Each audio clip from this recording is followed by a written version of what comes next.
to the individuals who were forming Fresh Direct at the time, and I came on as one of the founders. And we, as a small group, a small pod of us, was instructed to get everything together in terms of sourcing. Who do we buy bread from, or nuts, or beer, or anything else? So our job was to make sure to get all the vendors in line, from Coca-Cola down to the foie gras producer. So all of that, came to fruition over the last, 2 decades. I left there 2 years ago, started, as Ron said, my own brokerage business. So I work with several manufacturers, both domestic in the U.S. and several from the EU, to bring those products to the fore, mainly in retail channels, mainly in natural retail channels and food service channels up and down the East Coast. I also work with national programs with Whole Foods and others, and then touch on other significant retailers like HEB in Texas and such. And Ron was good enough to forward me some of the information on your company and others, and we're now seeing if that's something that we can put together a program for to make it successful in the U.S. So I'd like to, as Andreas, you'd have the better handle on how you're going to market with the products currently and what your program is to go into the U.S., and you may be able to help me with what you're doing in the EU that'll mirror what you want to do in the U.S. Okay, thanks, Ken. Thanks, Ron, for the introduction. I mean, just a few words also on my background. It's not that I'm doing agribusiness, agriculture processing for my whole life yet. My background is agriculture. I worked on a farm for a couple of years, studied agriculture, then started with UN FAO in Rome. Was working as an agricultural economist over there. I spent 2 years in Washington with the World Bank, then decentralized myself to Southeast Asia, to Cambodia. Started here working in 2002. Since then, basically I'm in Cambodia. And in 2012, it was actually when through some friends in Germany, in Berlin, whom I know, who have a small little, at that time, a small little spice trading business. I started sourcing for them here in Cambodia, Kampot pepper. That business was fairly quickly growing. In 2014, with a Cambodian partner, I started my own or our own farm. At that time, all certified organic, with moringa, turmeric. We started lemongrass. Then in 2015-16, we started to plant cashews. 2016, I became a Cambodian citizen, and I bought out my Cambodian partner. I could take over all the land. Also, at that point, that was associated with the farms. And the business was slowly, step by step, growing in volume, mainly with the German partner. We have the Spice United, which is by now, one of the major big wholesalers, and they have their own product line of spices in Germany, and they sell to German-speaking countries around Germany as well. We do sell small amounts, of pepper to a company in Thailand.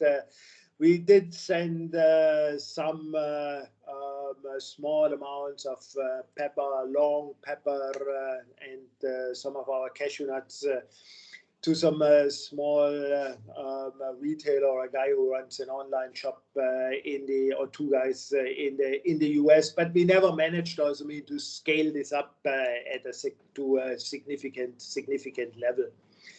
Our cashews, it's only now, it's this year, basically 2022, the first year where we are planning to do a major exports of at least several tons, or a container, basically 15 tons of certified organic cashew kernels that we would like to do. In parallel, we've started to develop a number of retail products that we are bringing into the local markets here ourselves. Up to now, I mean, the main thing we did was these wholesales of compote pepper, certified organic pepper. We have developed here a product which is called fermented pepper, with which I mean we actually won an award in Germany, and which is copied now widely throughout Cambodia. That's one of the products I mean we want to bring to the retail market here in Cambodia, and at the same time we are looking to see whether we could enter also with our products the markets in Europe, and I think even more importantly in the US and maybe South Korea, Japan, Singapore. Those are the things that I have in mind for the near and medium term future for our company. Mm-hmm. The problem we face at the moment is whatever we do is very high quality, very nicely prepared, but it's all how do you say it's all handmade we do. So Mm-hmm. we are not for the retail markets. I mean, we are not producing tons and tons of things. We package, we roast by hand, we are doing the spicing by hand, we do the packaging by hand for our retail sales. Products are appreciated. I mean, our compote pepper spiced roasted cashews are available at the Raffles Hotel here in Cambodia. They are buying this for their customers in the bar, in the famous elephant bar. So, now, so let me understand. Most of your products, from what I saw in the presentation, are certified organic, correct? It's yeah, exactly. I mean, we all do certified organic. We do sort. If we have requests for other products from Cambodia, we also source and sell on other products. But what we produce and our main focus is on certified organic products. We hold the organic certifications. All our products have for the US USDA NOP, for the Japanese market JAS, and for the EU market EU. Those ones we have. Our weak point, what we don't have, is a certification on our hygiene standards. So we are working on a HACCP and ISO certification in a new processing facility that we are developing at the moment. So where we're working right now, there is no HACCP certification officially. I mean, it's clear, and we haven't had any complaints also on our material so far. We get this tested occasionally here at the Pasteur Institute, and is all okay. Okay. But you're not having to produce or show that you have these HACCP or ISO processes in place. So so I understand or the organic side, but then you say you're working on HACCP and such. So what are you using to sell into the EU and other sectors to support the organic end of the business and also your critical control points? Oh, for our current exports, none of the buyers has asked us for a HACCP certification yet. For them, all the organic certifications are enough. Okay, and then how is your business split now? You say you're sourcing conventional products to sell when someone wants something other than your organic certifications. So how does your business split 50-50, or just how between what Oh, you no, no, no. I produce mean, that is versus what you source? yeah, no, no, that is 90-10. I mean, 10% also, I mean, we do on conventional products, 90% is certified organic products. And it's not only our own certified organic products.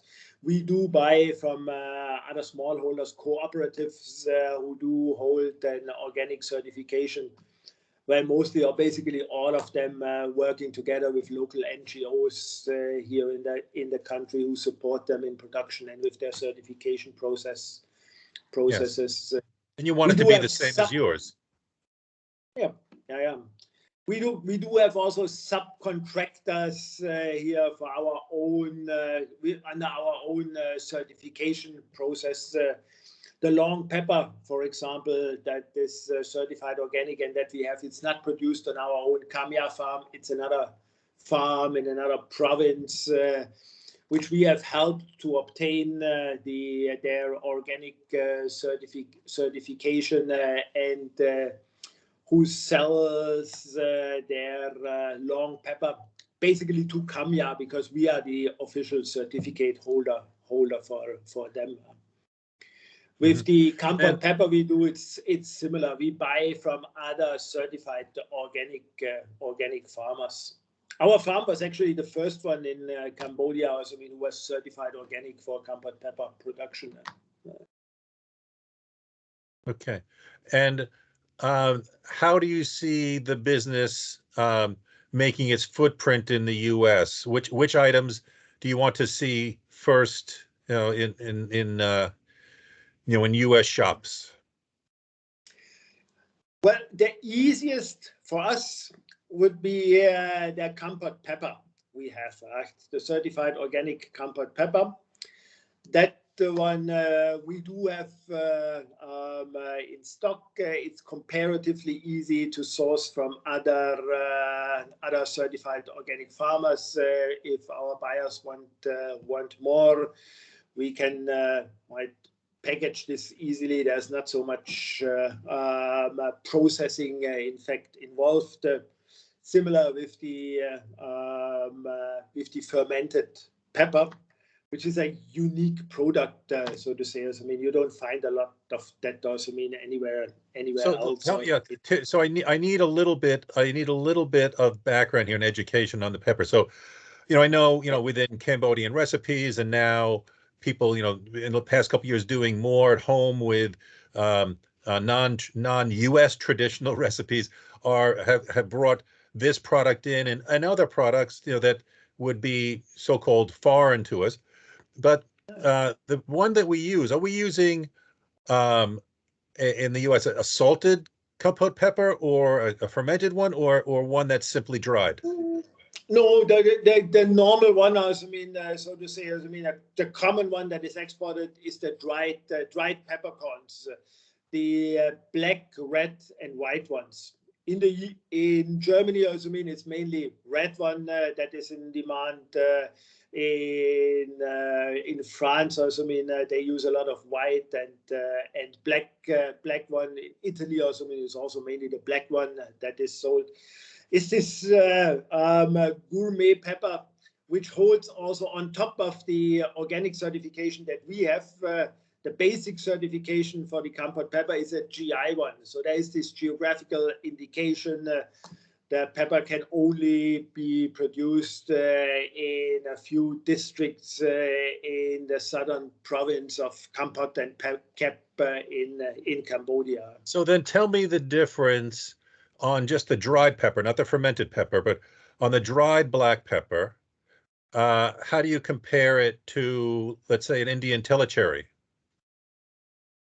Oh, the telecherry, I mean, is really different from the Cambodian one. I mean, I think the Cambodian one has. I mean, I would describe it in general. I mean, they have this fruity spiciness in the peppercorns. In particular, also, I mean, the red one, very fruity notes, also, I mean, to come with it, and very intensive also.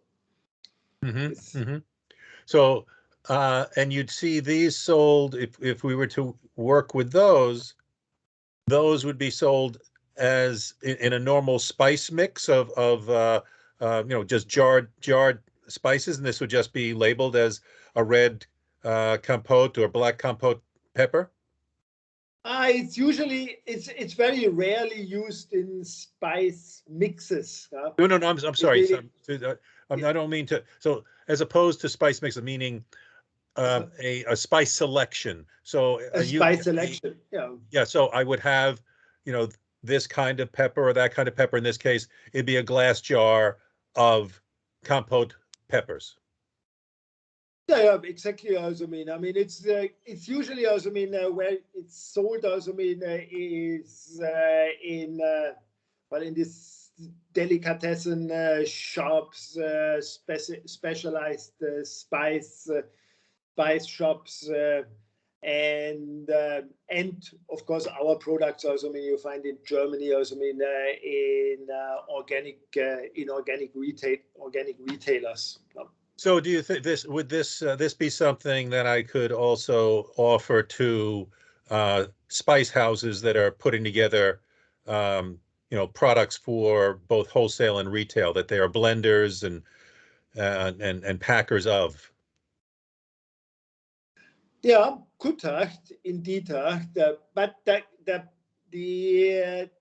problem a little bit is are the amounts. So in fact, So the also, quantity, you don't have enough quantities for that. Yeah, the quantities. I mean, the overall quantity that is produced in compote pepper overall, also, is between 80 and 100 tons a year. So that's not. It's a very, very small amount. Yeah. In detail. And what we export at the moment is between 4 and 6 tons a year. So we are and that's both, and that's all of it. It means the products that are just dried and the ones you ferment. Yes, together. That's everything. Exactly. And how do you distinguish? How do you distinguish the products? How are they sold differently? How would I know it by looking at it in the package that it's in, or how it's labeled? How do I know the difference? Oh, okay. The dried Cambodian compote pepper, that is usually sold either, at the retail level, either in small glasses, 50 to 100 grams usually. It's clearly labeled with the GI logos that the Compote Pepper Promotion Association holds, and it's protected also in the EU. So only this specific pepper is allowed to be called compote pepper. The fermented salted pepper is usually either sold in glass jars, because that's made from fresh young green pepper. Actually, that is salted and left for a couple of weeks to ferment. So it's the same pepper picked at a different time. It's the same pepper picked at a different time. Yeah, exactly. It's the same also. You pick the green pepper very, very early, with very, very early ripeness. Then you pick the red pepper is picked really individual berries from the vines when they're ripe. And then it's the black one, which is basically dried, fully ripe green pepper, dried. Then it becomes black. The white one,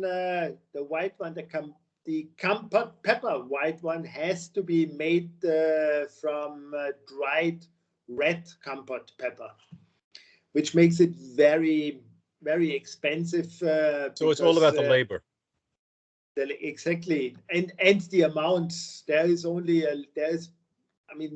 the black one is maybe 70 to 80%, and it's only 20 to 30% red pepper that you can harvest. So it sounds like the customer for that group of products is really food service. So high-end food service houses to sell to the chef.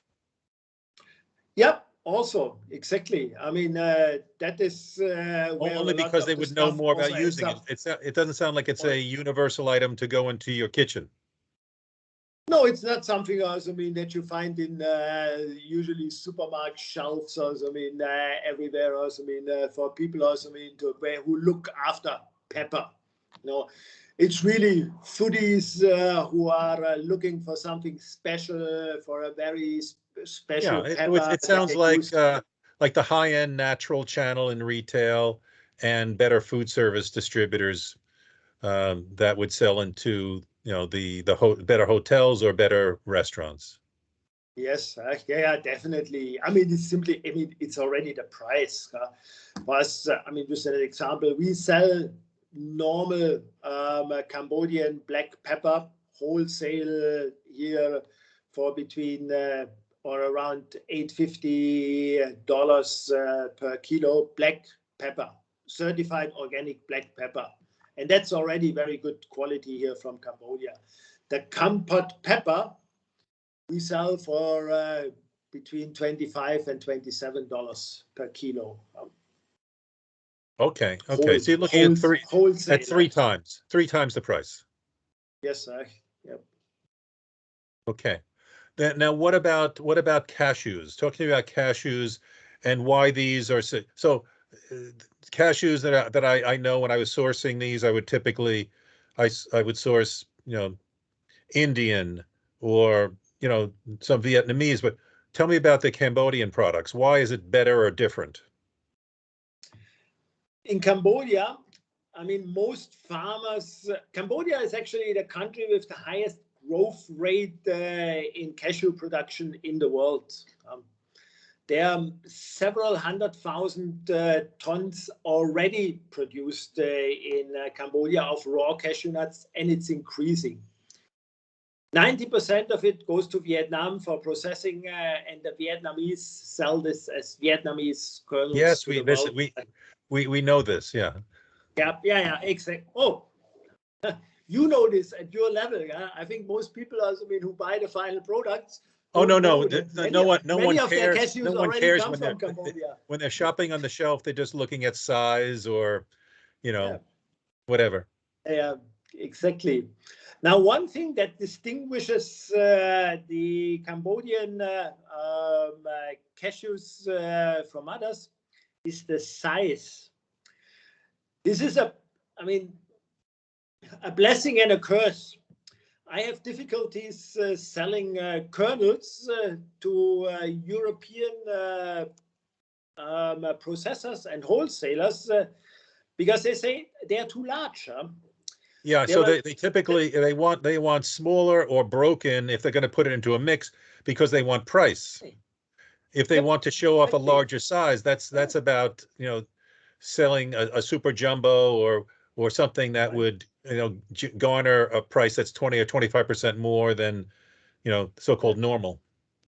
Yep, exactly. So there's only a limited amount of the generally traded V320 nuts, also, I mean, which are the small ones, also, I mean, that you find throughout the world in the snacks.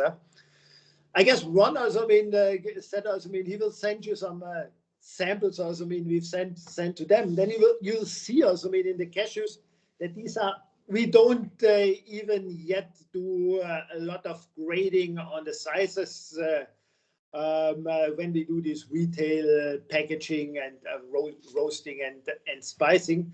But the majority of these nuts, I mean, are V240s or even larger ones, V100, 180s.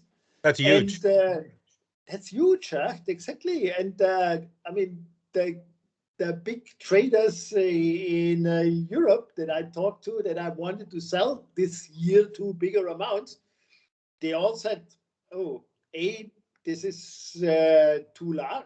They are too large for us. I mean, our customers want smaller nuts.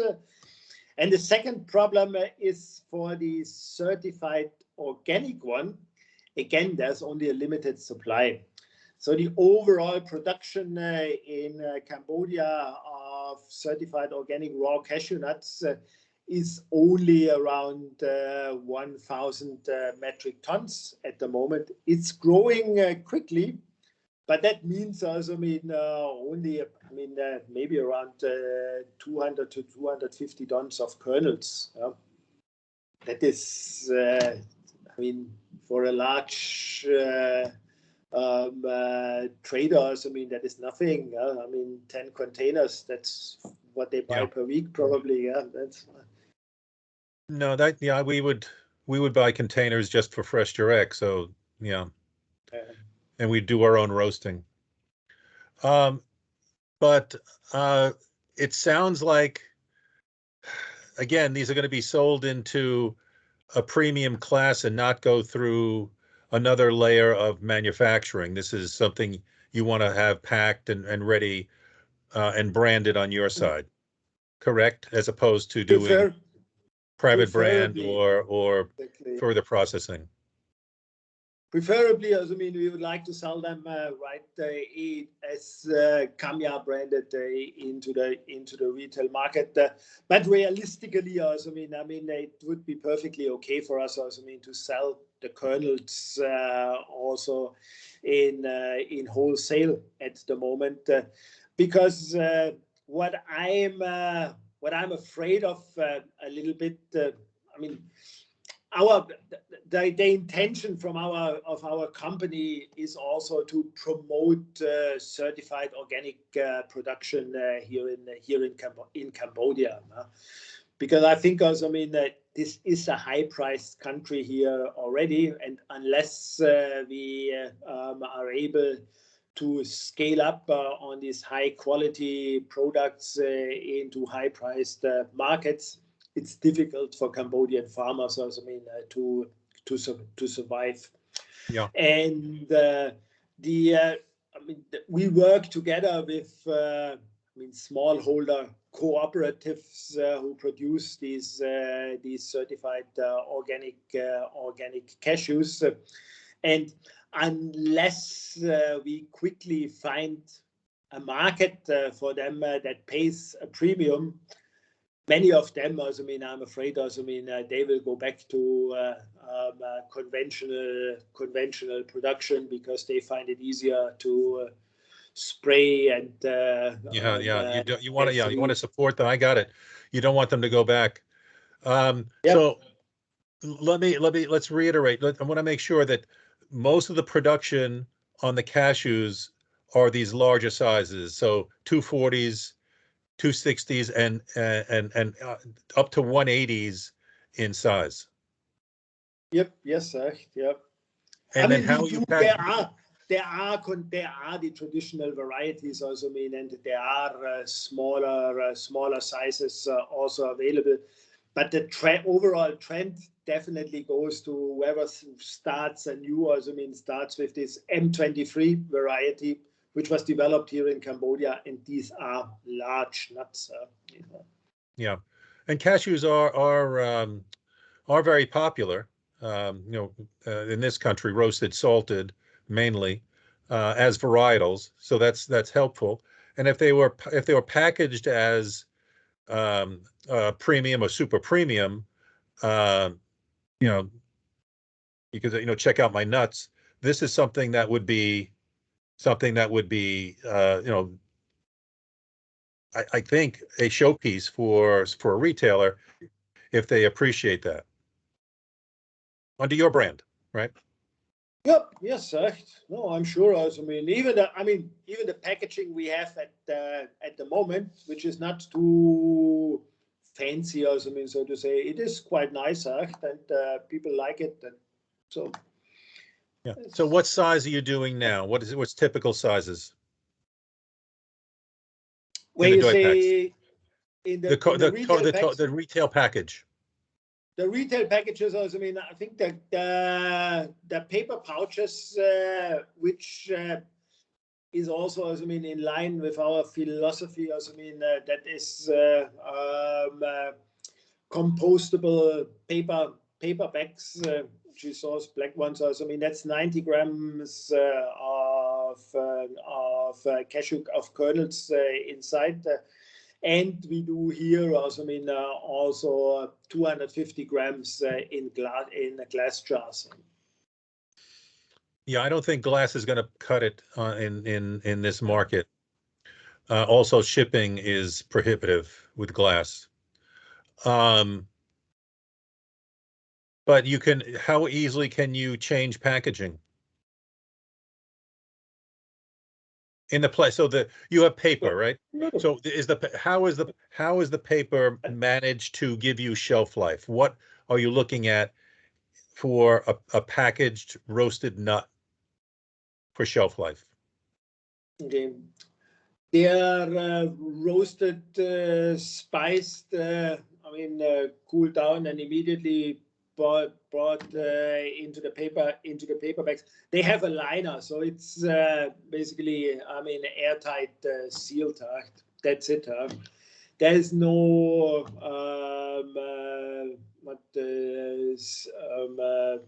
I mean, any specific gas or something used for the. Well, it wouldn't hold it. This is this may be something that is an issue to bring over packaged goods that have to be shipped, ocean freight. See, I don't know anything that's packaged like that, so that's why I was asking about shelf life. It would seem that it's shorter in this type of cello-lined paper bag. Yeah, honestly, I mean, we don't have a lot of experience, I mean, on how long they really stay as crispy, crunchy, I mean, as we put them in the bags. I'm not 100% sure. I mean, are these going to the EU or no? No, they are not exported yet. That's everything else. I mean, so far stays here in the country. Yeah. Yeah, this may be a problem with having it put in distribution here. Unless you have thought about this in another way. Glass, I don't think is a play, only because of, I could be wrong, but I think it's about price. I like that they're you can see them through the glass, because I think from what you've told me, it's all about this pristine, larger product that most people don't get to see. So I think it could command a premium, but it has to be, you have to have at least 6 months would be short. Let's put it that way. You should have a year from manufacturer.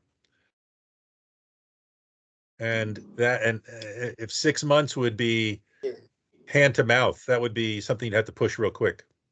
Yeah, but I mean, I would say, I mean, without being able, I mean, to provide you the real proof, but from what we are doing here and what I saw, I mean, 6 months is no issue, indeed. When I open a package, I mean, that we've closed, I mean, 6 months ago, I mean, there is no quality difference to be seen. Actually, longer, I mean, I don't know, haven't tried that yet. Yeah, and the glass is what's that? The glass is also is 90 grams. No, they're 250 grams. They're Glass bigger. 250. Wow, it's big. Yep. Yes, sir. Yep. The big one is the paper pouches. They also have a window, so you can see what's what's inside. And the glass jars are 250 grams. Okay. I mean, we could do. I mean, changing the size of also the paper pouches is not such a big issue. I mean, the issue or the problem was, I mean, was that we had for a long time, and I think it still exists, is finding packaging material that is, I mean, not plastic, but it's somehow No, I got it. compostable, This is the dilemma. recyclable. This is the That dilemma. And that I is could a tell you that real yeah, issue. I mean, a big issue. We had because of a bit of a larger local order, we had to order a couple of months ago quickly a few paper bags which were not certified for anything. I had to go down on my knees for an import permit with the Ministry of Environment here because I said we don't want this type of plastic packaging here for our products. Yeah. So that's, and nothing produced here in Cambodia. It all has to be imported. yeah, and there's not enough to ship out in bulk. Yeah, you're not sending things out in the large format vacuum pack bags, that sort of thing. Yeah, no, I mean yeah. we do get right. We hardly ever sell us. I mean a whole container of our Yes. products. Yeah. We ship us. I mean it's usually LCL. So let's concentrate on the spices and such. Now, the long pepper. How do you compare this long pepper to, let's say, Thai peppers? I mean, a long pepper, you know, it looks already very different from the classical peppercorns. It's these very tiny pearls on the pepper stem. I mean, that is there. It's used, I mean, interestingly enough, I mean, in Vietnam and China, that is used in traditional medicine. While when it's exported to Europe and the US, it's a spice. Yeah, I'm not good, I mean, in describing these things. The way it's used, I mean, is you either boil it the whole long peppers with your vegetables, or you chop it down in a sauce for your meat, or you chop it very finely. Right. You saute it along with the meats. Yeah. Okay. But it's not. But I think, I mean, it's not very strong. It's not very strong. No, it's not very strong. The fresh one, I mean, it's really interesting. I mean, that the fresh one, I understand. I mean, why this is actually used as a traditional medicine. When you eat these fresh ones in some stir-fried vegetables, and you eat 4 or 5 of it, because you can also, I mean, they're not very spicy. Taste very good, but not too spicy. It's funny also, I mean, after 6, 7, 10 minutes, you feel this heat through your body. Yeah? I can understand that people here in the highlands and wherever they are, also, I mean, they use this to prevent colds or treat colds.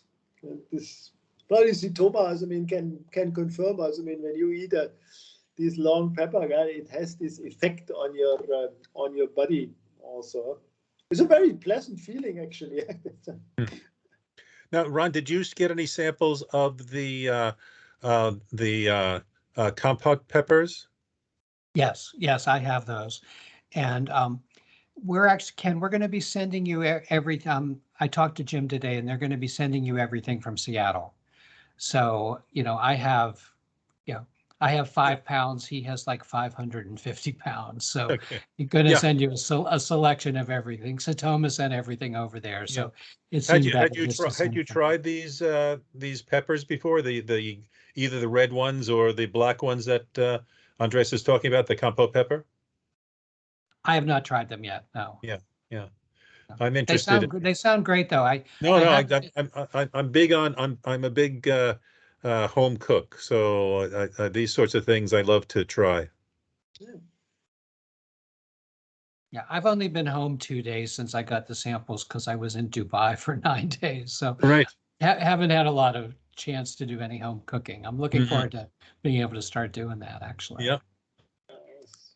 So Just Andreas, open some of the packages and take a deep breath right through the nose, right? And you see what Okay. I mean.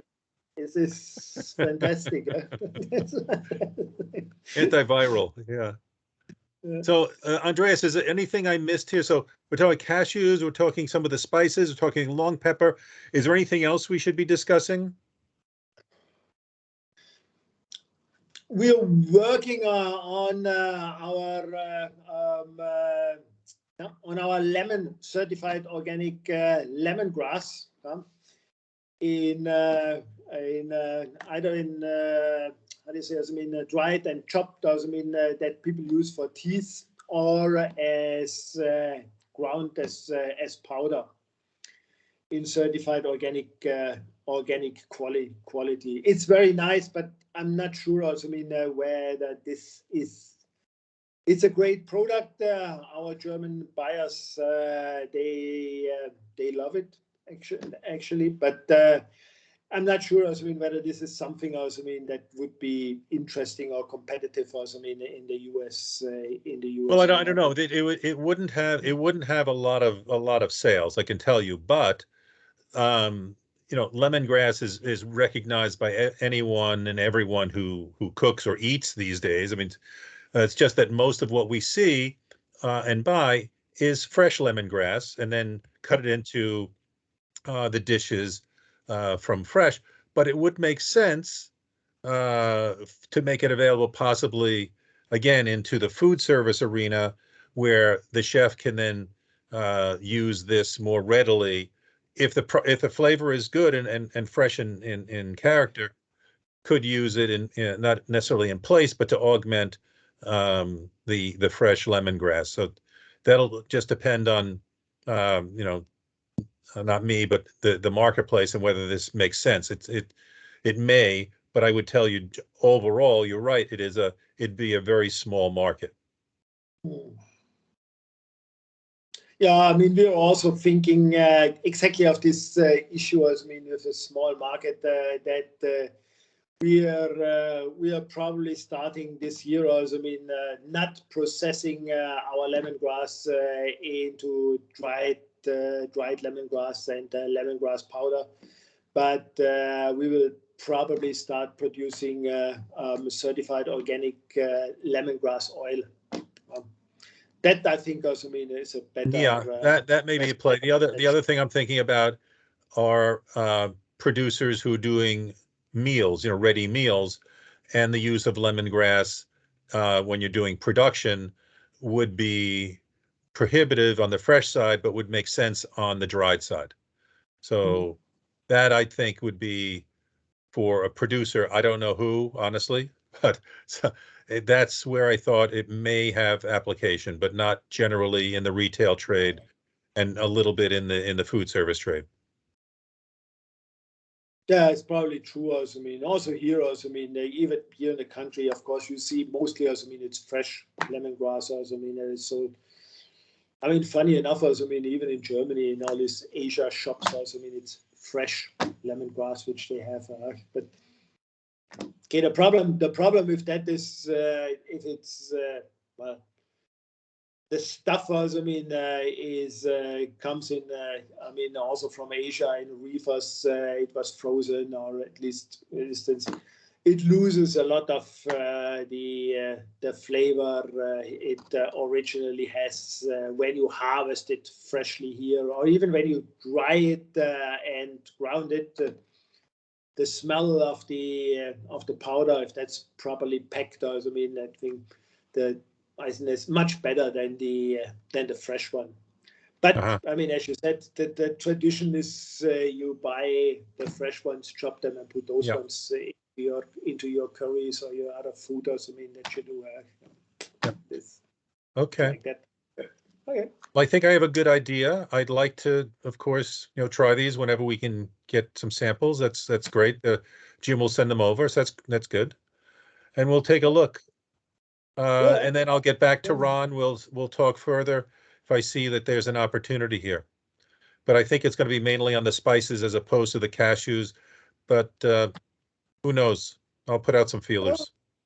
Andreas, it seems like you're doing a lot of creative things. It's nice that you're, supporting all the organic farms, and, I feel good that we're trying to help you because it sounds like you're doing a lot for the people. That I think is great. That is great. Yes. And no, I mean, we are selling, I know because of the high prices we have here and the market we target, we sell very, very good products, top products, together with the story behind it. That's our idea. This is stuff also, which is not only organically produced, but there is a social, ethical standards behind this. We are working with some of the cooperatives on getting also a fair trade certification for the production, so that we can really prove us. Our stuff is something else. That is worth spending more money on. Well, you know this. The sourcing is key. Sourcing is a big issue. So this, I think, is one of the attributes that should be highlighted. Whether it's in the packaging or your literature and such. I didn't look further. Do you also have a website or no? Yeah, we're working on that. Okay. Kamya.bio, my bio also, in a few weeks that's up and running. But we have a small Facebook site here for our products we've done here in the country. Yes. Yeah, we're doing other things here also, with the cashews, cashew milk and cashew cheese. But that's, there we are far from exporting also these products. But I think that it'd be important to have information from you that talks specifically about sourcing, organic, maintaining the farms and the farmer himself, herself. Those things would be key and as selling points also to show that this is a essentially a small artisan operation that is trying to do meaningful stuff. So anything that would help me in that regard, I'll go back to the presentation and see if I can glean anything from there. But that's the sort of thing that helps me move it along, is to tell the story as you're telling me. Sure. So I thank you. Yeah, thank you, everybody. It was great. Have a good day over there in Cambodia. We're going to have a night over here. So we appreciate you taking the time. And Satoma, thank you very much for getting everything set up so quickly. We really appreciate it. Satoma, I'm sure we'll see each other again. Andreas, thank you so much. Great. Thank you so much, everyone. Looking forward to keeping in touch. Bye-bye. Have a good evening and good night over there. Bye-bye, everybody. See you tomorrow. Thank you again, and Ron and Andrea. Bye-bye.